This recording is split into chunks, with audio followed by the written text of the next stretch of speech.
मधुबनी जिला व नेपाल राष्ट्र के अधिग्रहण क्षेत्रों में लगातार बारिश जारी है। नदियों का जलस्तर लगातार बढ़ रहा है। इन दिनों कमला नदी के जलस्तर बढ़ने से आसपास के गांवों में बाढ़ आने की संभावना बनी हुई है। गौरतलब है कि वर्ष 2019 में कमला नदी में आई प्रलयकारी बाढ़ के बाद जयनगर थाना क्षेत्र के अकौन्हा समेत कई गांवों में भयंकर आपदा आई थी व पुल पुलिया क्षतिग्रस्त हो गए थे। वर्ष 2022 में एक बार फिर बाढ़ ने दस्तक दे दी है, लेकिन वर्ष 2019 के बाद से अब तक इन पुल पुलिया का कोई मरम्मती ना तो जनप्रतिनिधियों के द्वारा और ना ही विभाग के द्वारा कराया गया है। बीते साल सीमावर्ती शहर जयनगर अनुमंडल मुख्यालय स्थित कमला नदी में आई प्रलयकारी बाढ़ के कारण कमला पुल के अलावे शाखा नहर के दर्जनों जगह क्षतिग्रस्त हो गया था।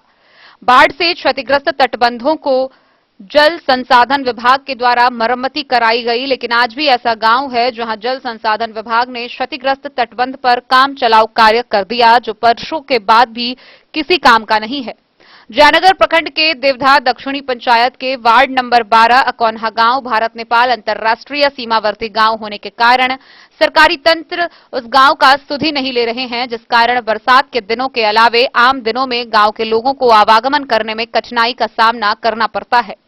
वर्ष 19 के प्रलयकारी बाढ़ के कारण अकौन्हा गांव स्थित 2 जगहों पर तटबंध टूट गया था।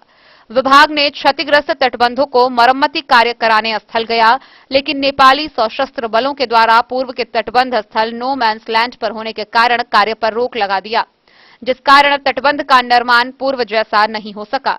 क्षतिग्रस्त तटबंध की मरम्मती काम चलाऊ और चौड़ाई कम होने के कारण अकौन्हा गांव के लोगों को भारी कठिनाइयों का सामना करना पड़ रहा है। इस बरसात में बाढ़ से पूर्व एक बार फिर गांव के लोगों को खतरा का एहसास हो रहा है। ग्रामीण समाज सेवी मोतीलाल यादव का कहना है कि जल संसाधन विभाग एवं स्थानीय प्रशासन के द्वारा अधूरा तटबंध का निर्माण नहीं कराया गया है।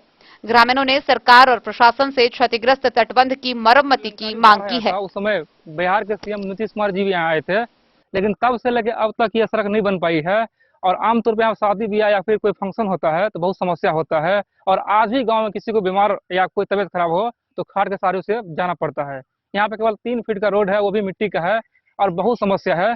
सरकार उसको कोई ध्यान नहीं दे रहा है और हम लोगों ने कई बार लिखित रूप पे प्रशासन को दिया भी है, उस पर कोई असर नहीं हुआ है। तो हम चाहते हैं सरकार से कि जल्द से जल्द उस पर कुछ कार्रवाई करे ताकि हम लोग को दिक्कत न हो।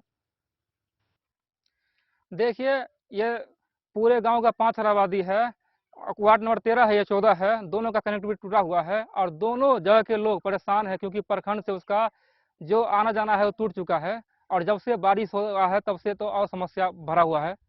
बाढ़ की भी समस्या यहाँ पर उत्पन्न होती है? हाँ, हमेशा बाढ़ का समस्या। अभी फिलहाल बांध बन रही है लेकिन सड़क नहीं है, बिल्कुल नहीं जाने के लिए। क्या नाम हो गया? धर्मेंद्र कुमार। मोहम्मद अली के साथ हनुमान प्रसाद मोर की रिपोर्ट।